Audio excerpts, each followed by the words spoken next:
बहुत पुरानी बात है। इंग्लैंड के एक शहर में एक बालक रहता था। एक दिन उसकी बड़ी बहन ने उससे पूछा, न्यूटन भैया, भैया, मैं देख रही हूँ कि आजकल तुम हर समय कुछ ना कुछ सोचते ही रहते हो। वो मैं खाना देकर जाती हूँ तो वो भी बड़े बड़े ठंडा हो जाता है। आखिर बात क्या है भैया? कैथरीन, एक दिन मैं सेब के बाग में बैठा हुआ था, तभी एक सेब नीचे आ गिरा। मैं उसी सेब के बारे में सोचता रहता हूँ। वाह भैया, ये भी भला कोई सोचने की बात है। सेब के बाग में सेब तो अक्सर ही नीचे गिरते रहते हैं। इसमें इतना सोचने की क्या बात है कि तुम खाना खाना भी भूल जाते हो? कैथरीन, मेरी प्यारी बहना, क्या तुमने कभी सोचा है कि सेब या कोई भी वस्तु ऊपर से नीचे ही क्यों गिरती है? ये तो हमेशा से ही होता आया है। भला इसमें नया क्या है? सेब के नीचे गिरने में नया कुछ नहीं है, मगर प्रश्न तो नया है ना? हाँ? मैं इसका पता लगा कर ही रहूंगा। सेब पेड़ से नीचे ही क्यों गिरा? अरे अब क्या सोचने लगे भैया? पहले खाना खा लो। कैथरीन, खाना रख दो, मैं खा लूंगा। ये तो तुम रोज ही कहते हो। आज मैं यहीं सामने बैठकर तुम्हें खाना खिलाऊंगी, तभी जाऊंगी। अच्छा बाबा, लाओ खा लेता हूँ। ये हुई ना बात। ये बालक कोई और नहीं बल्कि महान ब्रिटिश भौतिक शास्त्री तथा गणितज्ञ आइजैक न्यूटन था। न्यूटन का जन्म 4 जनवरी सन 1643 को इंग्लैंड के लंकाशायर में वुल्सथोर्प नामक स्थान में हुआ था। उनकी प्रारंभिक शिक्षा एक मामूली स्थानीय पाठशाला में हुई। 12 वर्ष की आयु में उन्हें ग्रंथम में ग्रामर स्कूल में विधिवत शिक्षा पाने के लिए भेजा गया। कुछ वर्ष बाद एक दिन न्यूटन की मां हन्ना उनके स्कूल के प्रधानाचार्य से मिलने गईं।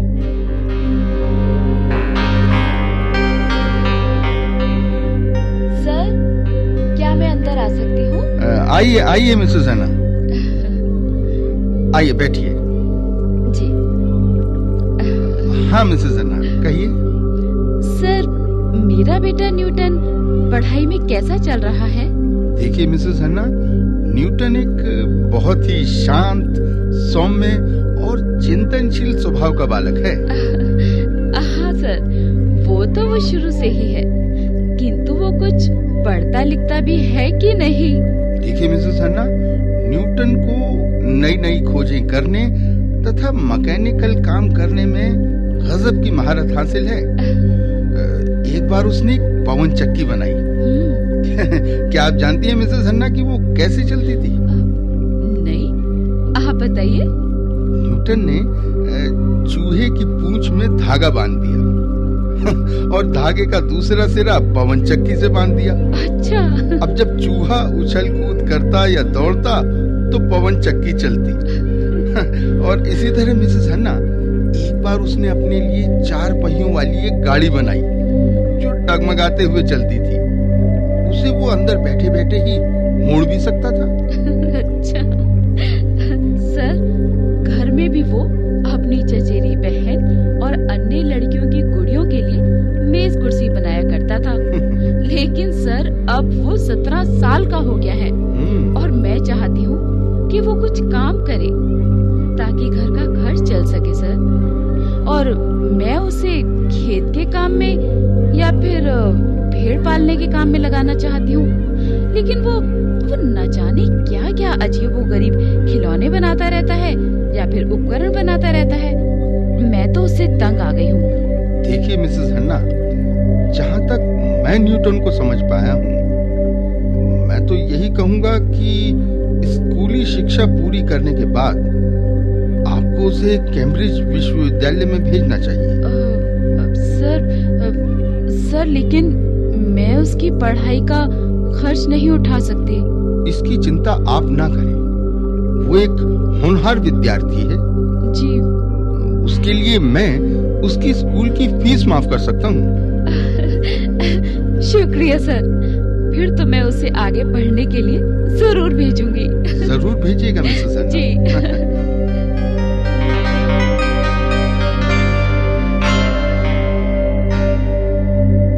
इस प्रकार आर्थिक अभावों से जूझते न्यूटन ने अपनी पढ़ाई जारी रखी। सन 1661 में वो ट्रिनिटी कॉलेज में दाखिल हुआ।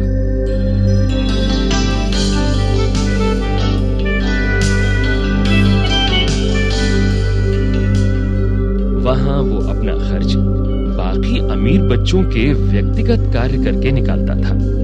कैम्ब्रिज में न्यूटन ने फ्रेंच दार्शनिक रेने डिस्कार्टे की पुस्तकों को पढ़ा और तभी से उसने अपने आसपास के पर्यावरण, पदार्थों की प्रकृति, प्रकाश, रंग, ब्रह्मांड के नियम आदि पर प्रश्न करने शुरू कर दिए।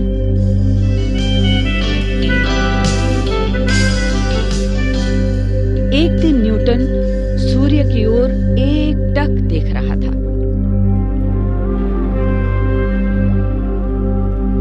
तभी उसका मित्र विलियम वहां आया।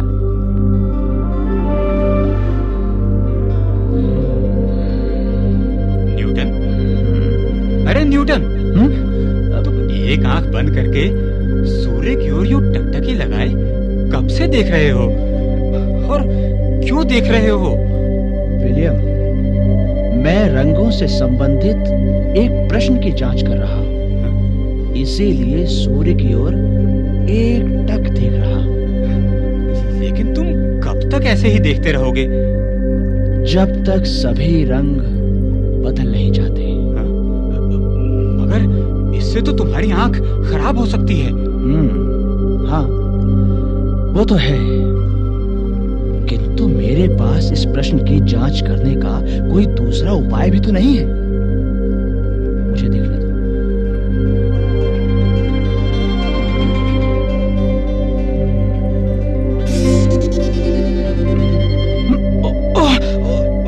क्या हुआ?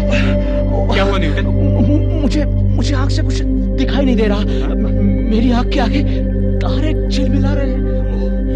मैंने तो पहले ही कहा था, लेकिन तुम माने नहीं। चलो, मैं तुम्हें सहारा देकर अंदर ले चलता हूँ। लेकिन चलो मेरे साथ तुम। अब तुम्हें कई दिन तक अंधेरे कमरे में ही रहना पड़ेगा, जब तक कि तुम्हारी आंख पूरी तरह ठीक ना हो जाए। लेकिन विलियम, मैं अपने प्रश्न का उत्तर खोज कर ही रहूंगा। खोज लेना उत्तर, लेकिन फिलहाल तो आराम करो।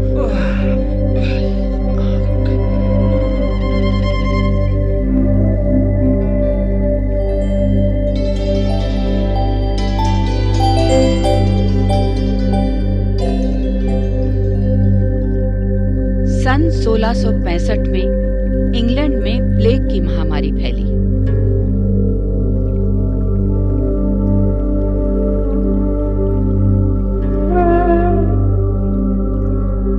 और 10 अक्टूबर सन 1665 को कैम्ब्रिज विश्वविद्यालय को भी बंद कर दिया गया। न्यूटन को अपने घर लौटना पड़ा।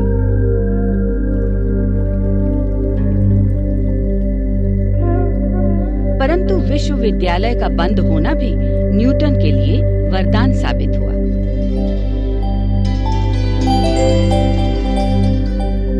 अब न्यूटन पढ़ाई से छुट्टी पाकर पूरा समय अपने शोध कार्य पर लगा सकता था।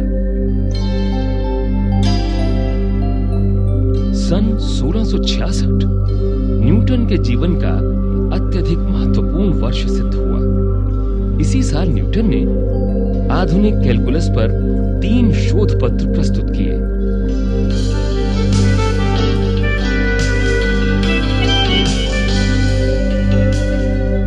न्यूटन! अरे विलियम! अरे न्यूटन, न्यूटन, न्यूटन, तुमने तो कमाल कर दिया। तुम्हारे इन शोध पत्रों की पूरे यूरोप में धूम मची हुई है और 23 वर्ष की छोटी सी आयु में ही तुम यूरोप के प्रमुख गणितज्ञ बन गए हो। अच्छा न्यूटन, क्या तुमने कभी गैलीलियो और जॉन केपलर की इससे संबंधित पुस्तकें पढ़ी हैं? हाँ विलियम, गैलीलियो ने अपनी पुस्तक में वस्तुओं के वापस धरती पर गिरने की बात कही है, और जॉन केपलर के अनुसार सभी ग्रह सूर्य के चारों ओर चक्कर लगाते हैं।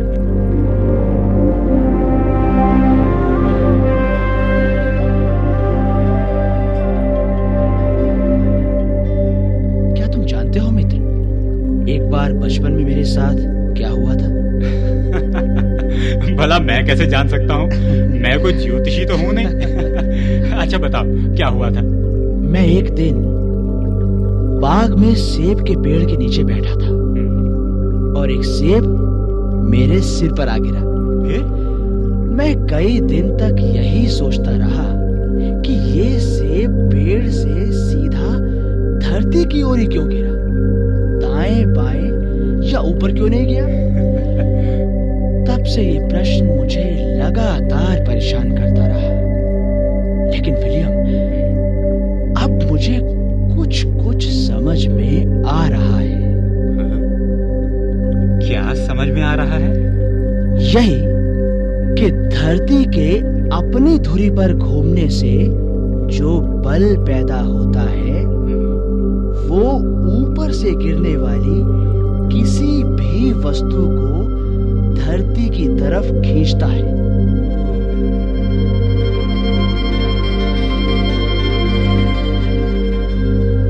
और उसे हवा में इधर उधर या ऊपर नहीं जाने देता। हाँ, यही है इस प्रश्न का उत्तर।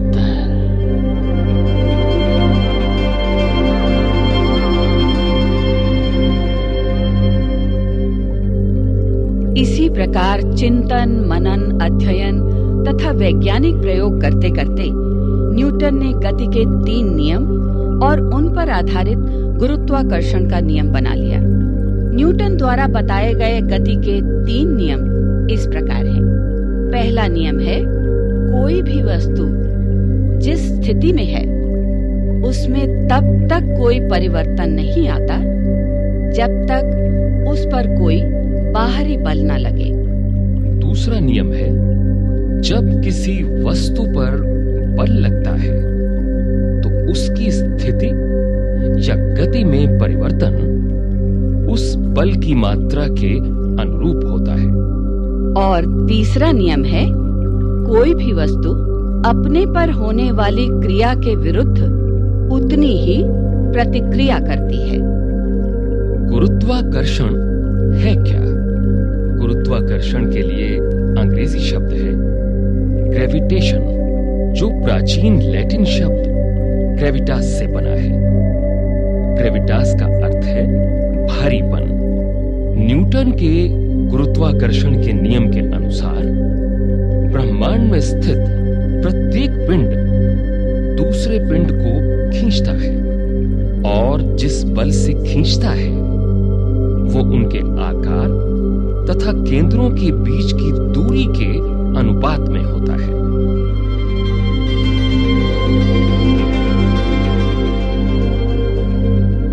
न्यूटन ने सन 1668 में एक नए प्रकार की दूरबीन बनाई। इस दूरबीन की प्रसिद्धि तथा उपयोगिता ने न्यूटन का नाम पूरी वैज्ञानिक बिरादरी में चमका दिया।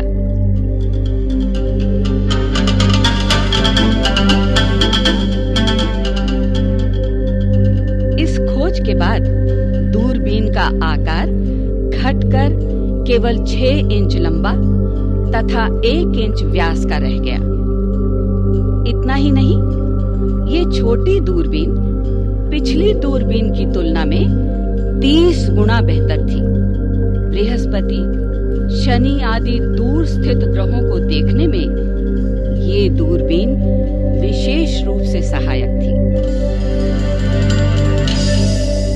अक्टूबर सन 1669 में न्यूटन को गणित का प्रोफेसर नियुक्त कर दिया गया।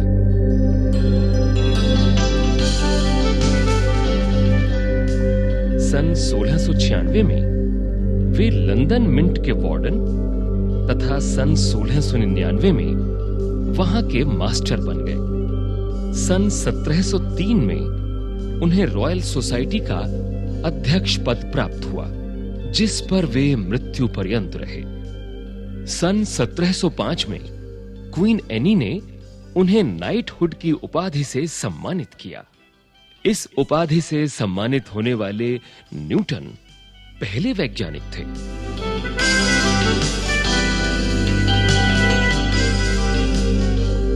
31 मार्च सन 1727 को ये महान वैज्ञानिक इस संसार से विदा हो गया।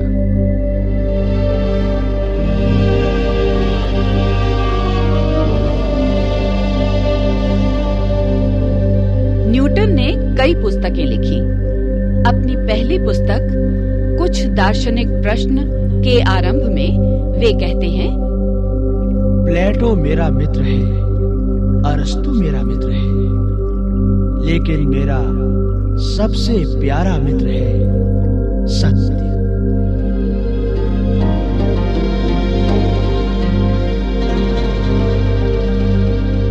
न्यूटन की प्रसिद्धि का प्रमुख आधार है सन 1687 में प्रकाशित उनकी अद्भुत पुस्तक mathematical principles of natural philosophy. इसे संक्षेप में प्रिंसिपिया भी कहते हैं। आधुनिक विज्ञान के इतिहास में यह पुस्तक मील का पत्थर मानी जाती है। सन 1704 में न्यूटन की एक और महत्वपूर्ण पुस्तक ऑप्टिक्स प्रकाशित हुई। ऑप्टिक्स में न्यूटन ने प्रकाश का सिद्धांत प्रस्तुत किया। न्यूटन के समय तक रंगों के बारे में अजीबोगरीब तथा अलग अलग धारणाएं थीं, जैसे कि प्रिज्म किसी भी प्रकाश को रंगीन बना देता है, परंतु न्यूटन ने सिद्ध किया कि सफेद रोशनी अलग अलग रंगों से बनी होती है और प्रिज्म उन रंगों को केवल छितरा भर देता है, यानी अलग अलग रंगों को दिखा देता है।